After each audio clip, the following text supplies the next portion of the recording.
This is alertwolf here to bring you a movie review this time, and this is going to be on The Hobbit, and an Unexpected Journey. Now, most people have seen the Lord of the Ring films, so done by Peter Jackson, and he finally got around this. He finally got to do The Hobbit, and we don't get the whole Hobbit story, but we do get a sizable chunk of it, and we get brought back to the world of Middle Earth. Now this story, was first, obviously, and it's about Bilbo Baggins and his adventures. And basically, the story starts.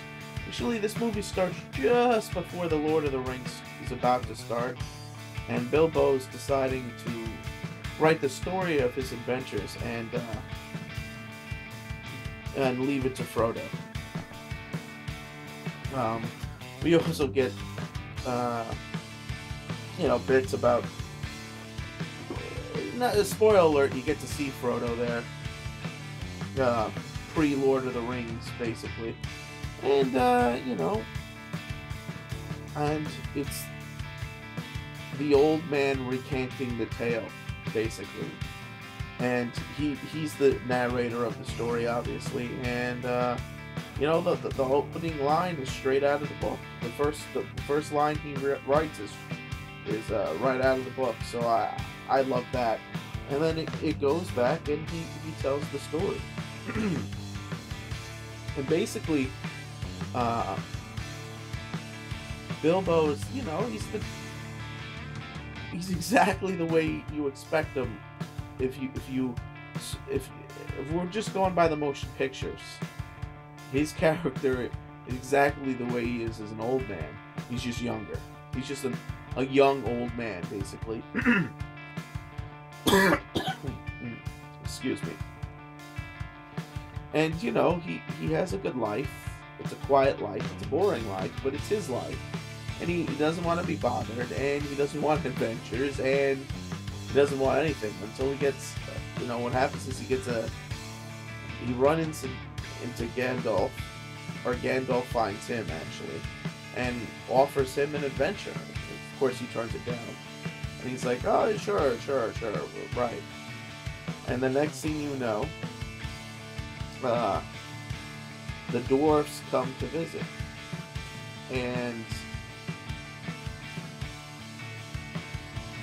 you also hear the story of what happened to the dwarves and the fact of and what happened to the main characters and basically and what transpired, without giving too much of the story away, is the dwarves came from a kingdom that lived in Lonely Mountain, and basically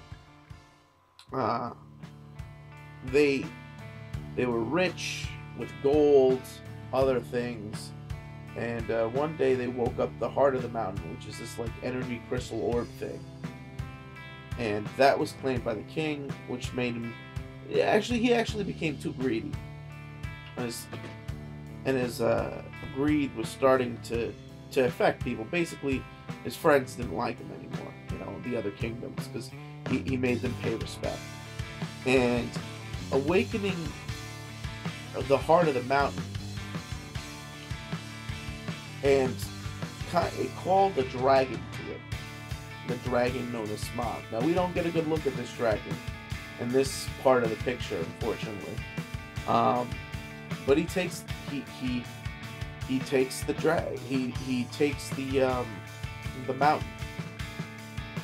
And hold on one second. And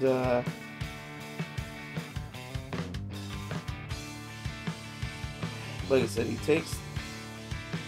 takes the mountain, and Thorin, who's the head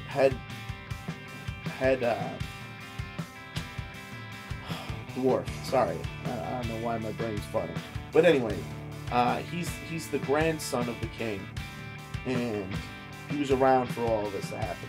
And so he's on a quest with his 11 other dwarf friends, right? Gandalf. Or is it 13? Does Gandalf make the 13th member? No, his 12 other dwarf friends. Yeah, there we go. And Gandalf to retake the mountain. It's been many years since the fall of that mountain, and they feel like they have a good shot of reclaiming it. And that's where they turn to Bilbo for help.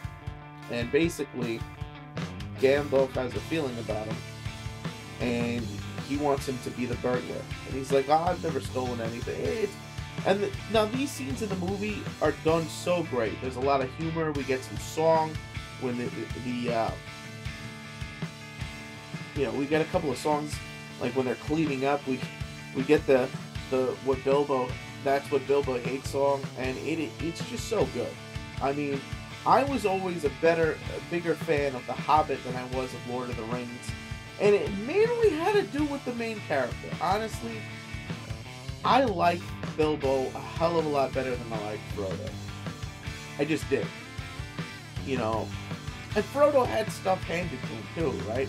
He had all of the stuff that Bilbo collected throughout his adventures, sort of like to help him out. And I just like Bilbo better. He didn't want to be this hero guy. He wasn't looking for an adventure. It was thrust upon him, and even then he kind of turned it down, and then he eventually he accepts. And he's very anti, this is a lot for him. So whereas Frodo he always wanted to be the hero, and he was almost a tragic hero in a sense. Bilbo was the reluctant hero, and I find reluctant heroes to be that more. They're just better characters usually. They're fascinating. They're usually better characters. The guys, they're the last person in the world that wanted to do anything about anything, and they're the last guy you expect to step up. But they do. I mean, in this movie, again, I don't want to give away too much, but we do get to see, even though it's not named yet, we get to see his sword. There's a couple of characters, obviously from the other films, that make their appearance here, because this is where they were first, established as characters. And I like it. I like the fact that, basically, this movie, again, I don't like to get, in my movie reviews, get too much into the plot and ruining things for you, but basically it's the beginning of his adventures. And then, of course, they're going to cut it off and do multiple pictures, so we're not going to get everything in one shot. I believe it's 2 or 3 more films. There's going to be 2 or 3 films altogether, so there's probably 2 more films coming. And it's really good. It's different than Lord of the Rings. Same feel, but you have to understand the difference in the adventure. Lord of the Rings was to avert the apocalypse, basically.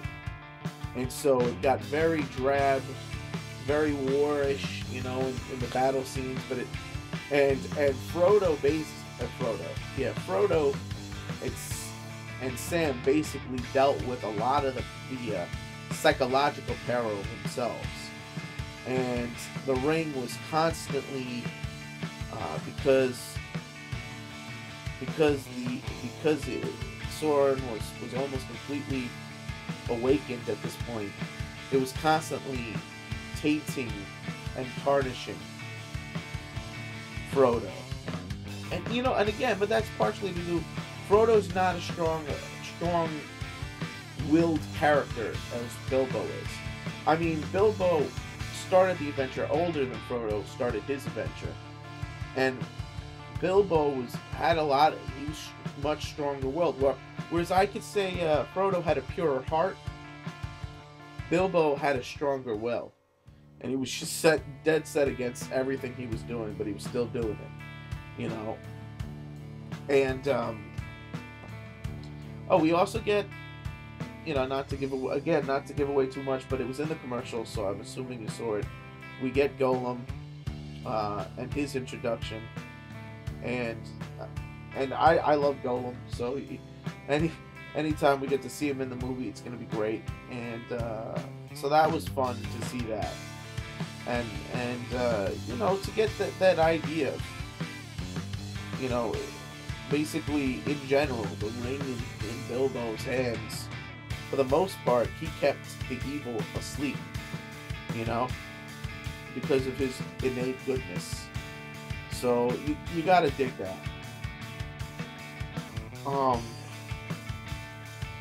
And it's just a different type of story. He fought orcs before they were under the control of anybody, really. So before they were just manufactured. You have to understand, the orcs in Lord of the Rings were manufactured by magic and sped up to be warriors, meaning, and the dark elves and all that, but meaning they were created quickly and artificially, and thus those people were basically mindless. One or two of them could speak, but the mass majority of them were mindless killing machines. They knew enough to follow orders. Like, they had some intelligence, but they were mostly mindless. Whereas the orcs in this movie and in this story are different. They can speak. They have personalities. Why? Because these guys weren't artificially created. These guys were the real deal. And so they had a little bit more to them than that. We also got to see some trolls. That was great. And the whole scene with the Troll King and all that, and how dumb some of the trolls were, and it's just a lot of fun, like the sunlight and everything. So it was good. It was good. It's just a different, like I said, this story has a different feel. This story is about adventure, fighting a dragon eventually, and all the pratfalls that befall them. But it's their adventures to retake the homeland of the dwarfs. That's the purpose, right? So it's not apocalyptic, you know what I mean? It doesn't have that sense of drab, because the second books were kind of inspired by World War II, and that whole feeling of averting evil from taking hold. Whereas The Hobbit wasn't inspired by World War II. The Hobbit was their way of, Tolkien's way of creating a fairy tale